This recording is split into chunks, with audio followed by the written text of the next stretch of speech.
pay later, you're always in debt. You did like that. And then you are impressing others, and so you ignore a budget or you don't have one.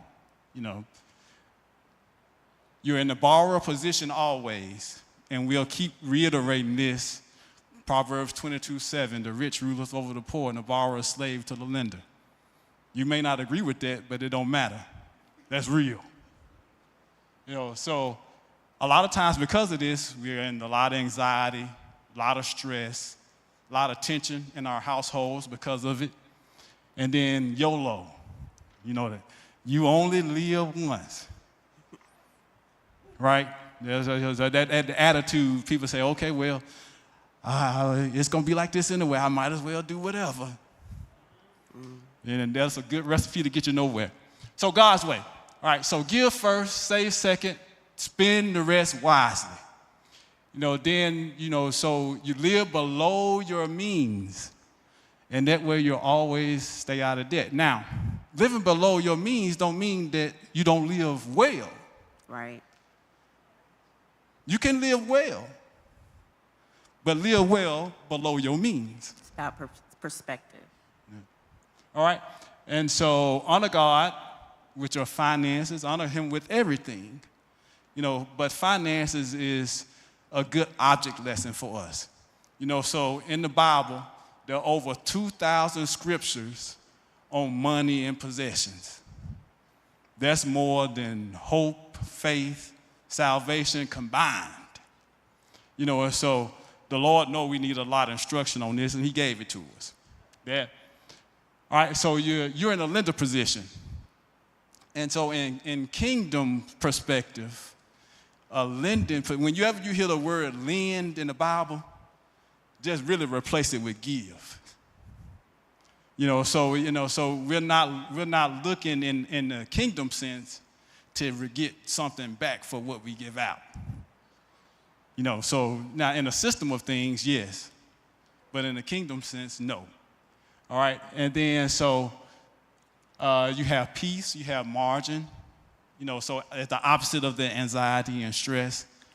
And then you can begin to build legacy, generational wealth.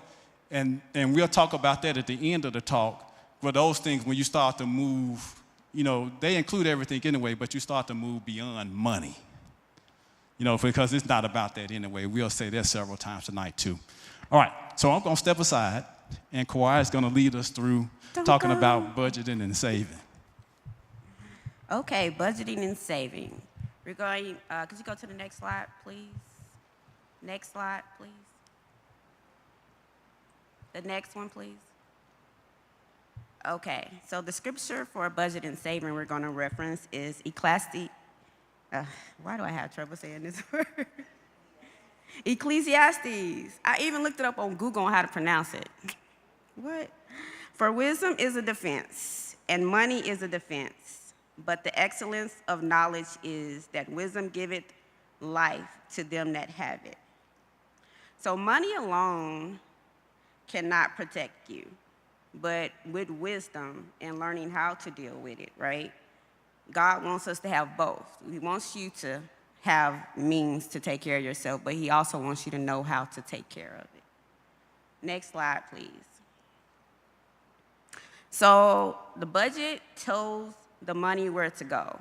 A lot of times people think budget means restrictions. I can't do this, I can't do that. But it's actually kind of like a permission slip, right? If you're putting everything down, the goal is to tell the money where to go, not it just going, right? You want to be able to instruct it on where to go properly. So certain things we need to do about the budget. We need to calculate our monthly income, right? You need to know exactly where your money is coming from, where it's coming from. And this is your take-home pay after taxes. The second thing is list every expense. Some people don't include student loans and hospital bills. Debt is debt. You need to list it all. I'm going to tell y'all a story because when we first took Financial Peace years ago, and one of the exercises was to write down all of your debt, humbling. I was so upset that I let it get to that point because I wasn't paying attention, right? Like Edwin said, we had the means, the income, but we didn't have anything, right? We didn't have anything but our debt. We want to get to a zero-based budget, and that is income minus expenses, and this is every month.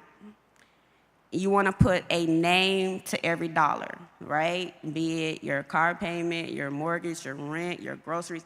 Everything has a name because when you leave it just sitting out there, somebody gonna get it, right? Somebody, those burgers and stuff on TV don't never taste as good as they do when you get it, right? So you're just letting your money kind of go away, right? And you can't account for it if you don't write it down. And if you have a budget and you know that, okay, I got $5 left in my grocery budget, then you need to go to the freezer, take something out and cook it. It's okay, right? We're trying to get on the other side of the debt. Track every dollar. We use an app, but there's different ways that you can track it. A lot of people use Excel, spreadsheets. Yes, ma'am, you have a question?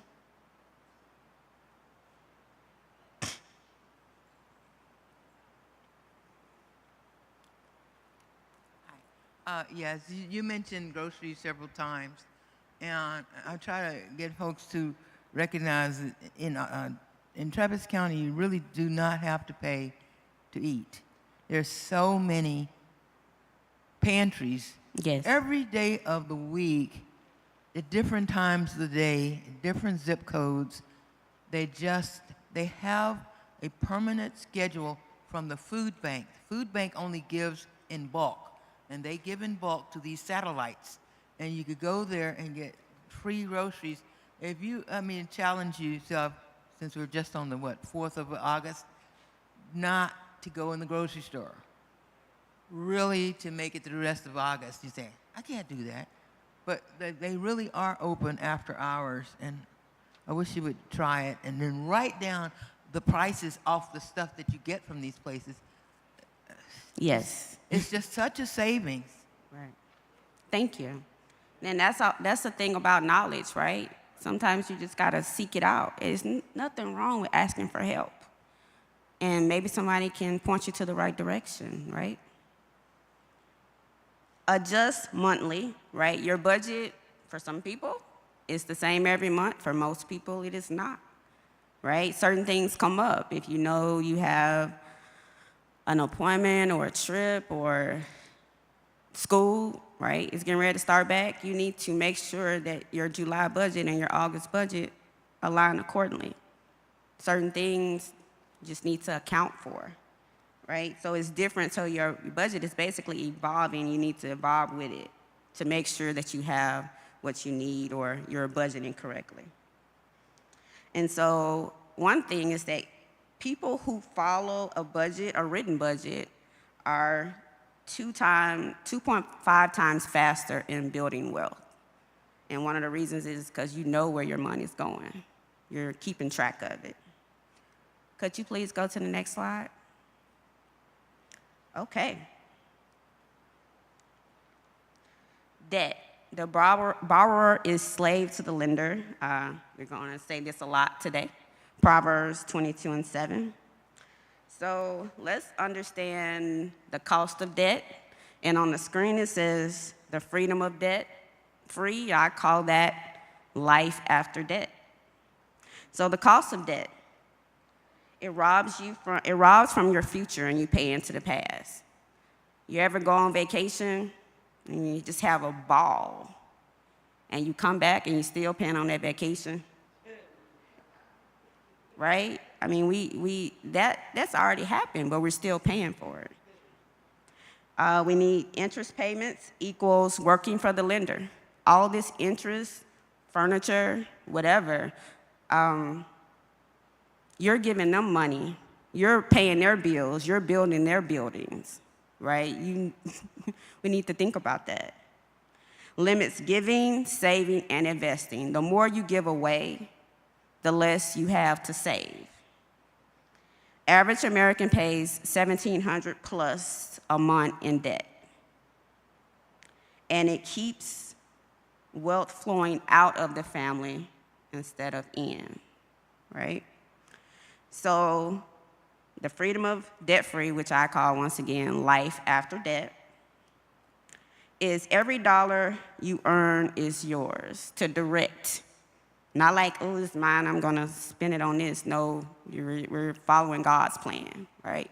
It's yours. He's basically letting you steward over it, so you need to steward accordingly. And if you don't have the debt, you can give generously, right? The worst, like in the past, of feeling someone needs help, but you can't help them, right? You wanna be out of debt so you can help people. Your overflow is not for you.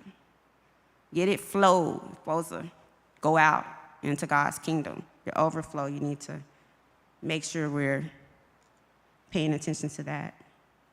Financial margin equals peace of mind, right? If you know where your budget is going and that you're getting out of debt, that's stress, It's peaceful. You can weather job losses or certain crises without panic. So a few years ago during COVID, I went to the eye doctor. And basically they told me I had an eye issue. I don't know if you guys ever heard of keratoconus. And basically I was losing my sight. And I'm nosy, y'all, so I need to see what's going on. And so they were like, well, you can have this surgery. And the first thing the lady did was give me a credit card application, put it on this. And I was like, no, let's go ahead and schedule it. Let's get this out of the way because I need my sight. And so she's like, oh, okay. But that was from years, and it doesn't happen overnight. It's all about consistency of getting out of debt because my insurance didn't cover it. And we all know how that goes. And so it was something to me that was urgent. I could have, but if I had the debt, I would have to wait. I probably would have called my parents, Elvin's parents, but we were able to take care of that. And I think that's a great blessing that God gave us from just being obedient with our money. Wealth builds, basically you can build wealth without the debt dragging behind you. I mean, it kind of cancels it out. If you have the debt and you're trying to build wealth, you can't do both. I mean, it's a process. And you can leave inheritance to your children's children, Proverbs 13 and 22. So just a thought, and if someone wants to answer it, what would your life look like if you had 0 debt payments? What would you do with the money?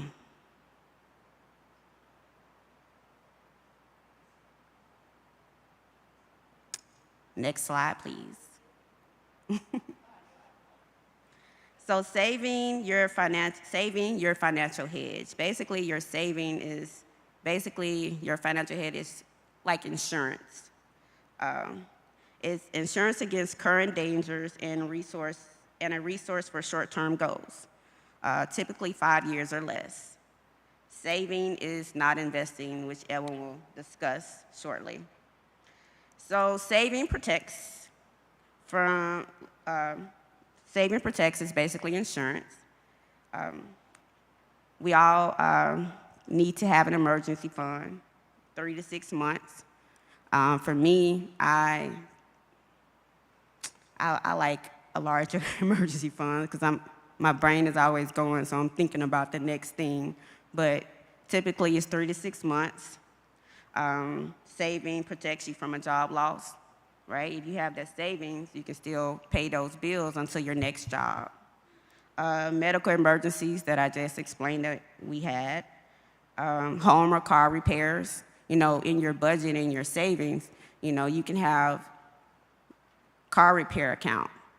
And it doesn't have to be a lot, but if you can, and if you have the means when you're doing your budget, if you put $100 in there a month, right, just for that car fund, and you don't touch it, at some point, we all know something's gonna happen with your car. You don't have to borrow it, you can just pay for it. And you can avoid going into debt surprises.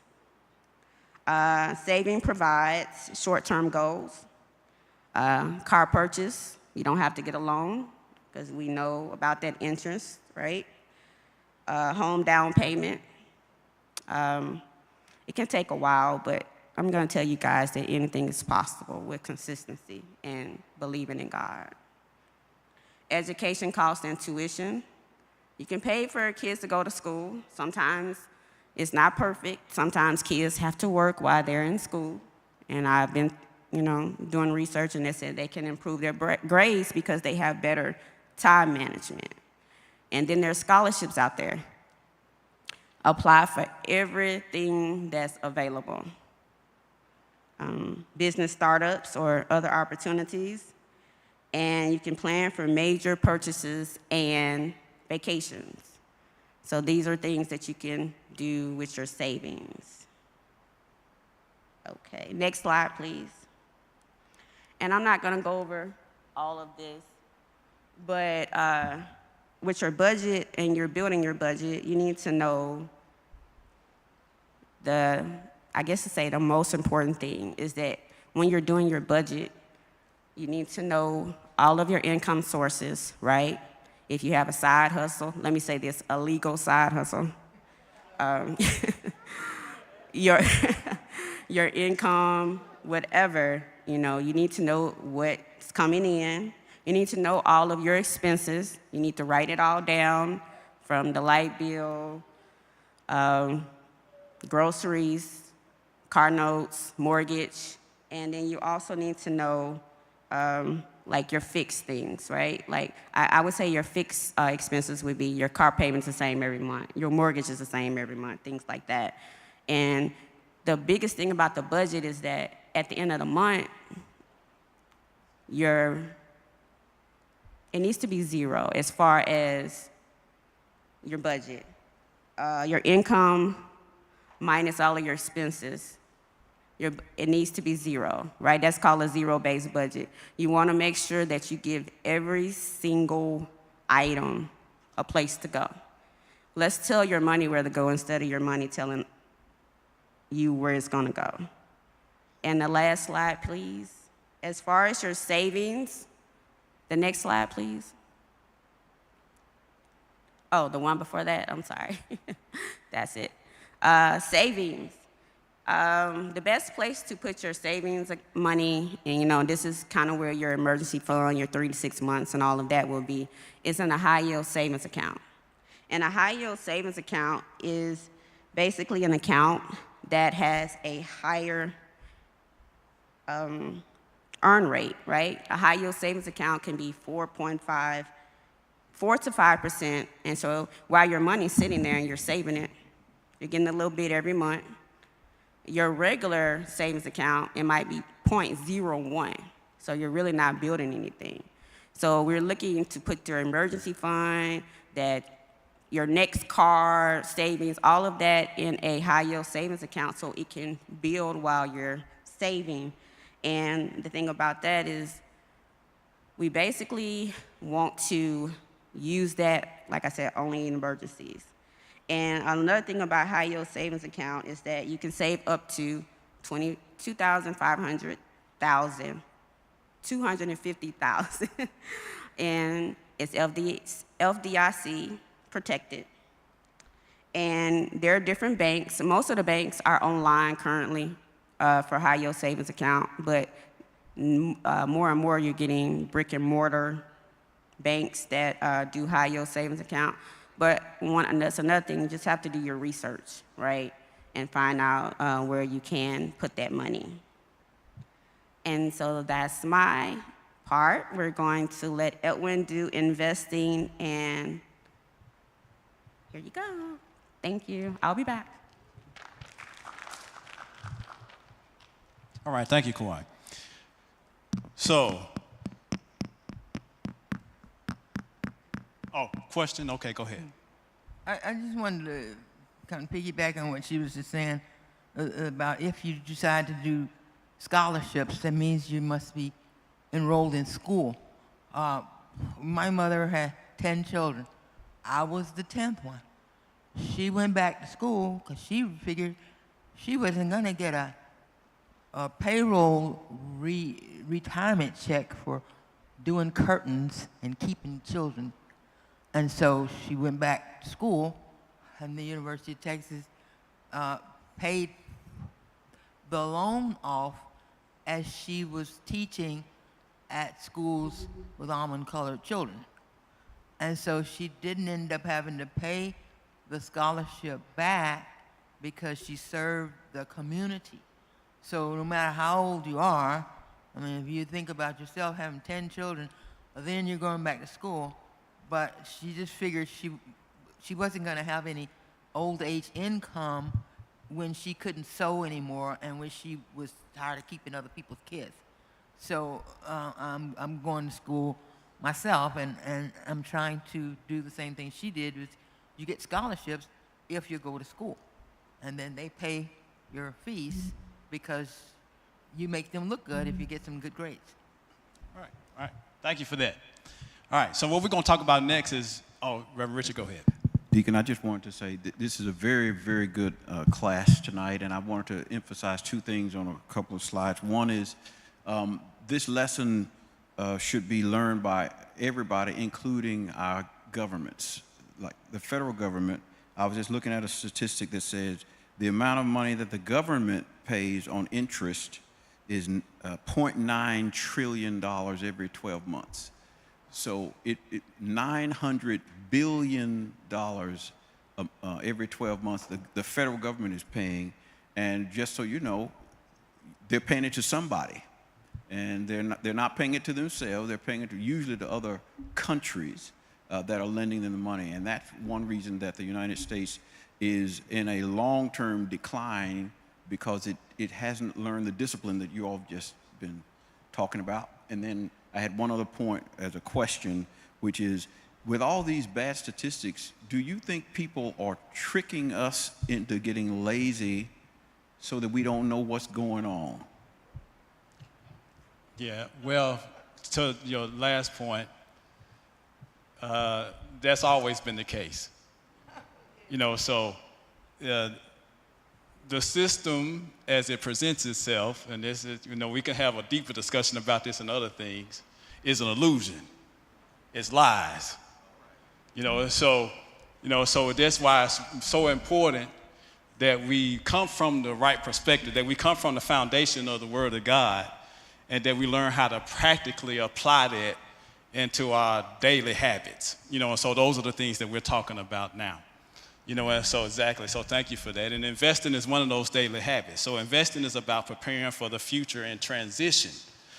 So while you are working, that you are preparing for a time when you don't work. And so people a lot of times they think about saving in that way, and the saving is not that, as Quiet mentioned, saving is just about insurance. Or short-term things.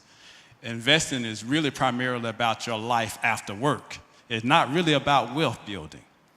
So there are other things about that. And investing is about your future after work and transition, your life transitions. We may have to, go into assisted living facilities. We may have extra healthcare expenses. When you pass away, you have costs associated with that. And so those to take care of those things. And so the next slide, the scripture for this, and we'll increase the pace just a little bit. I know we only got a few minutes. It says, "Cast thy bread upon the waters, for thou shalt find it after many days. Give a portion to 7 and also to 8, for thou knowest not what evil shall be upon the earth." Ecclesiastes 11, 1-2. So the teaching point here is that God instructed investing in diversification. You'll hear those words when you go to a professional, centuries before there was ever a Wall Street. So it's not Wall Street's principle, it's God's principle. And so in verse 1 it says, "Cast widely." Verse 2, No, it says give it a portion to 7 or maybe 8. So you don't put it all in one place. You put it in multiple places. And there are practical ways that we can do that in our current context, that we'll talk about. All right, so let's go to the next slide. All right, so why should you invest? Because the Bible instructs it. So it amplifies God's provision. So God is all about us amplifying. Because he told us first, he said, go ye therefore and make disciples. That's our prime directive. And so everything that we should do should be about increasing what God provides. That should be our thought process. And so looking at this, a lot of times because of our history, our personal history, or because of our legacy as a group, we think about these things as terms of like, oh, it's miraculous. I came into some money, it's a miracle. It's not a miracle, it's a mandate. God requires it. And so until we look at it that way, we will not have the right perspective on it. So we have to look at it as a mandate. And then we have to look at how compounding interest works. So we just talked about it's God's principle of multiplying. So that's reflected in the interest of compounding. So when you invest, and you invest over time, the more time that you invest, the more it compounds and the faster it compounds. So you may equate that to things we often say, well, if you're faithful, God is what? Even more faithful. So if you are making a habit in doing things the right way, according to what God says, then you say, oh, I'm pleased with what my people at St. James are doing. Multiply. Increase. They didn't do that for 30 years. But because they're obedient, I cancel it out. I'll put them 100 years in the future. That's the mindset that you have to have. And that leads us to preparation for generational wealth. Like I said, it's above a money conversation. This is about God. This is about his business. This is about his kingdom. And if we're going to be about his business, then like we said at the beginning of the talk, we have to be in the right frame of mind, but more importantly, in the right frame of heart, right? All right, so let's go to the next slide. So compound interest, a lot of times you'll hear this called the eighth wonder of the world. And just a quick example here. So this is a person that invested $200 per month, and they got a 10% return in the stock market using the S&P 500 index. So that's a lot of stuff, so it's not real important to understand. So just the market is the stock market, and the S&P 500 is just an index, it's just a mix of the 500 largest companies in that stock market. And so you put that down, and a person starts at 25, and then they stop at 65. So $200 a month for 40 years. That ends up at $1,327,000. If a person starts at 35 and goes to 65, that ends up at being $452,000. Now, they only waited 10 years, but look at the difference in those numbers. They're still doing the same $200 a month. And so a lot of times you'll hear it said that your biggest wealth building tool is your income. And the more and more I study this, and the more and more we study overall, remember we said God is consistent in all things. The most valuable thing that we have is what? Time. That's the most valuable thing that we have, time. So, if you, like these young men here now, start early and do it consistently. Start early and do it consistently. If you didn't start early, still do it. Right now. And if you get where you think that you're to the end of your journey or toward the end of the journey, start then. Because you don't know what God may take you. You may be one of those people that we celebrating they're 105 years old. And you started when you were 70. That's 35 years. So the key is just to do it. When we learn better, do better. All right, let's go to the next slide. All right, so just some practical things. So places where you can put these investments. So like I said, at this point, so you're budgeting, you paid off all your consumer debt, you have a fully funded emergency fund, which is 3 to 6 months worth of your expenses. And so at that point, you should be investing 15% of your household income at that point. So that's where we are. Okay, so what do you invest in? What can you do? So there are 6 things listed here. So you can invest in the stock market, you can invest in stocks. So with that, you just buy a portion of a company. So you say, we just take Apple. Say, I want to buy $5 of Apple. You go to, you open your account, you go to a brokerage, and you say, okay, so when you pay $5, now the thing about the market is that when the market goes up by 10%, you go up by 10%. When the market goes down by 10%, you go down by 10%. That's the way it works. But the stock market has a historical performance rate. Over the life of the stock market, it's gained 11% overall through all the ups and downs. And like I said, no matter what it does, no matter what happens, God instructed it. He said invest in 7, maybe 8, because you don't never know what may be upon the earth. What we think is that what we know is that things upon the earth all the time, stuff gonna happen. And if stuff happens to where that doesn't matter, it doesn't matter for everybody. So we're all in the same boat. All right, so you can invest in single stocks, you can invest in mutual funds, and a mutual fund is just a group of stocks together. And also you can invest in ETFs, those are exchange traded funds. Those are also a group of stocks together. So the difference between a mutual fund and an ETF is that a mutual fund, you buy and sell it once a day, so the market close. ETFs, you can trade them buy and sell them throughout the day. That's the difference. I know I'm moving fast here, but like I said, I'm just introducing. And then if you want to know more, we can talk about future things to get more in depth on these things. And then, so outside of ETFs or mutual funds, you can also have, and the last thing is something called REITs. And that's real estate investment trust.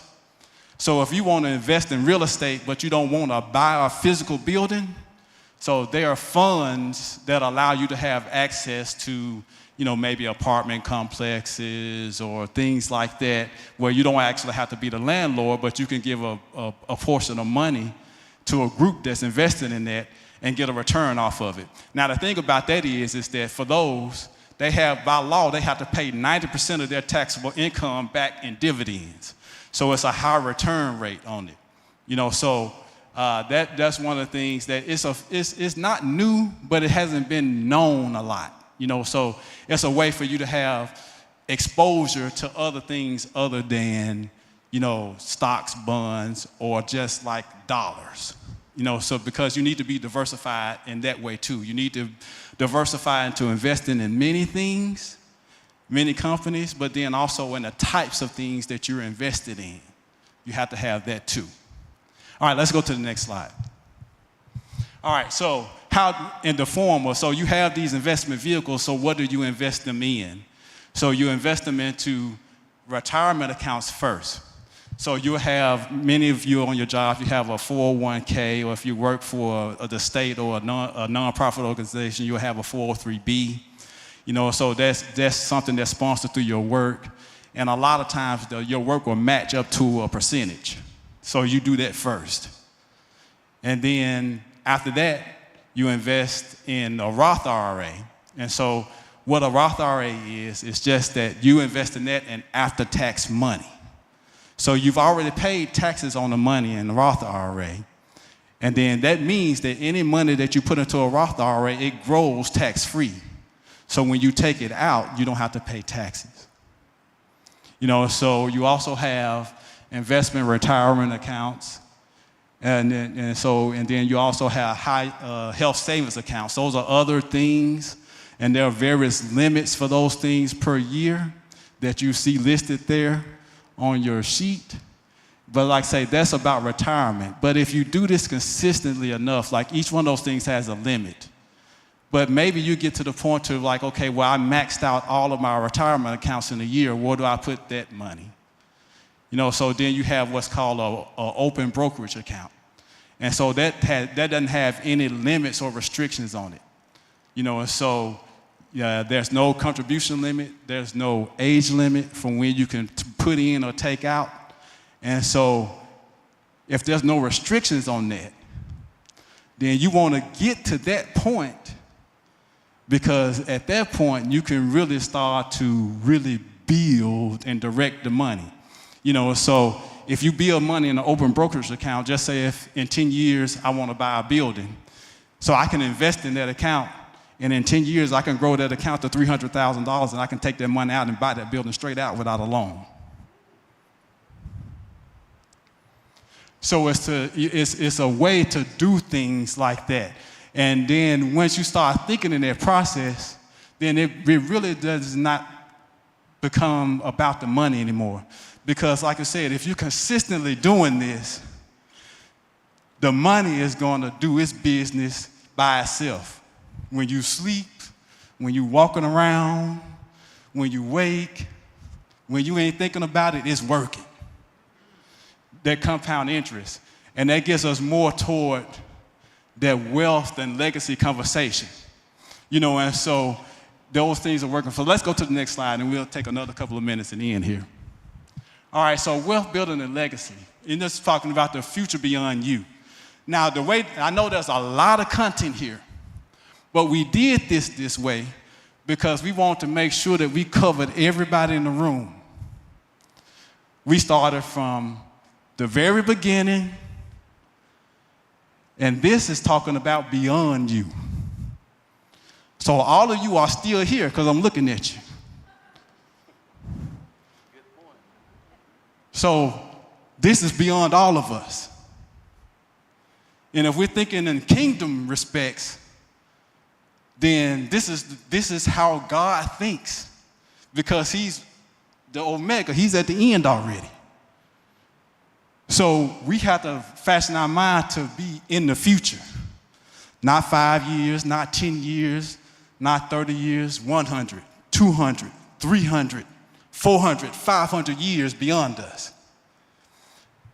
Now, I was listening to a podcast, and they had several people, and there was a guy talking about some people he was with in the Middle East. And one guy was saying that he was putting money and things or resources away for his 5th generation. An individual was saying this.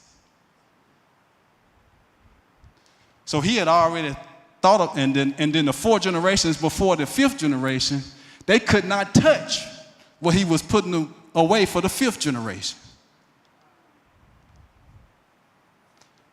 All right, so let's go to the next slide and we're in here. So the scripture here, Deuteronomy 8:17, and it said, "Thou say in thine heart, my power and might have gotten me this wealth. But thou shalt remember the Lord thy God, for it is he that giveth thee power to get wealth." It's all God's plan. All right, let's go to the next slide. All right, so we talked about this, so let's go to the next slide. So building wealth with a purpose, so why? God mandates it. We talked about that. Kawhi talking about it not being ours. We're managers. But we have to learn how to manage. To steward well, we have to know the word of God and we have to apply it. And if we steward well, then all those things that God says that we will have, we will have. And we will not have to stress and continually pray for the same thing when God said, I told you you could have that already. He said, just seek me first.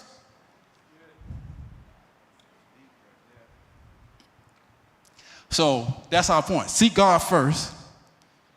Learn his instruction on the matter. Be obedient to it. And so that has us to, and we transfer that habit, that legacy to those that come after us, right? All right, and so just go to the next slide. Kawhi talked about this generosity principle, overflow. You know, so you can begin with your return, a tithe. Dr. McCown says that a lot. You know, a tithe is the return of 10% because God gave it to you in the first place. You know, and so then you can have offerings. Then you can give to others. You can address needs as you see them. You know, since I can remember when I was growing up, my dad would always say to me, he said, boy, if you see it, that means it's for you to do.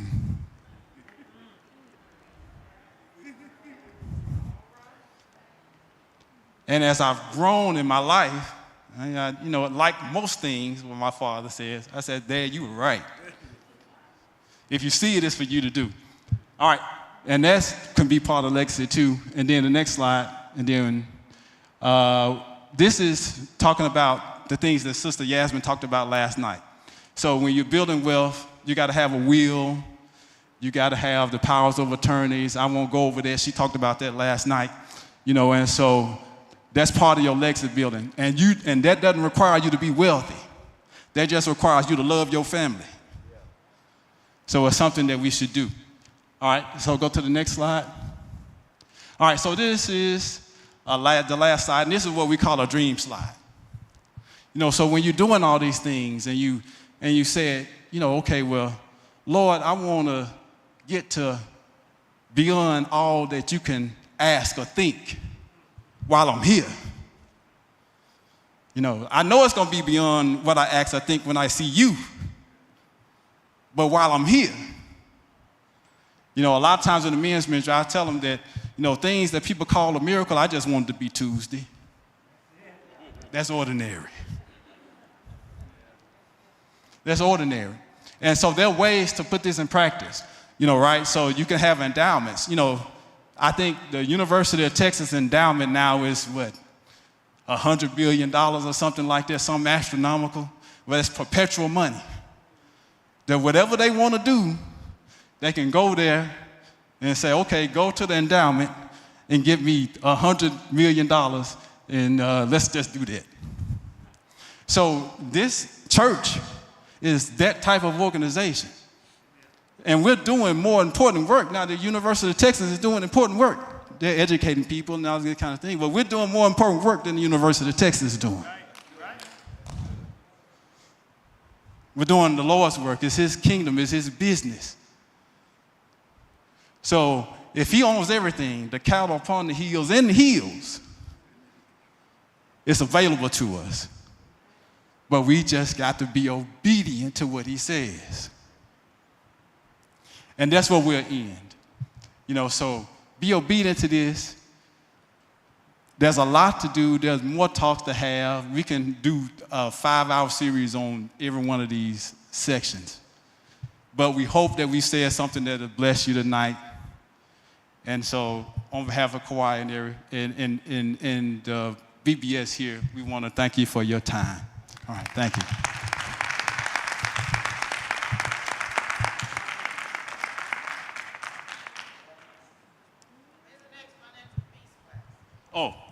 The next financial peace class will be this fall. You know, so financial peace is the class where we talk about these things here at St. James. So we don't have the exact start yet, but it will be in October. So they'll be coming in the next 2 or 3 weeks on when we'll start this class where we get more in depth on these things. All right, thank you.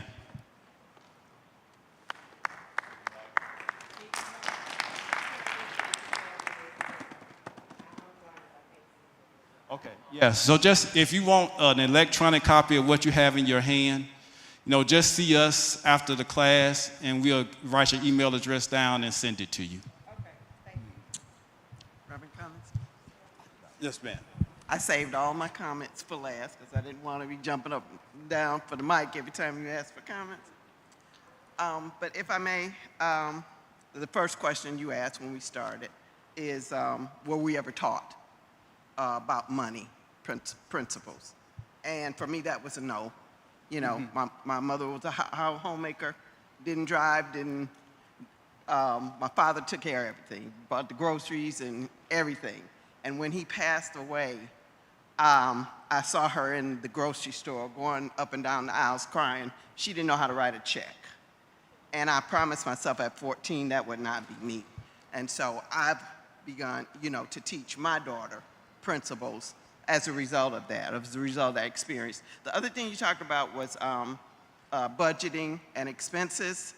I have a simple Excel spreadsheet that I drop every purchase that I make into. It's got categories, whether it's food, rent, clothing, everything.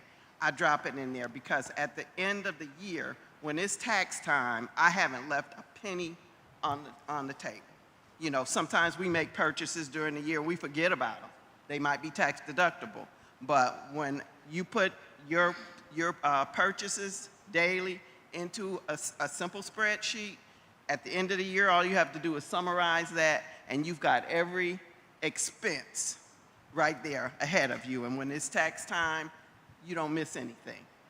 I have a home-based business, and it has over 400 eligible deductions, and I don't leave any on the table. I've been able to maximize my tax return because of that, this simple spreadsheet.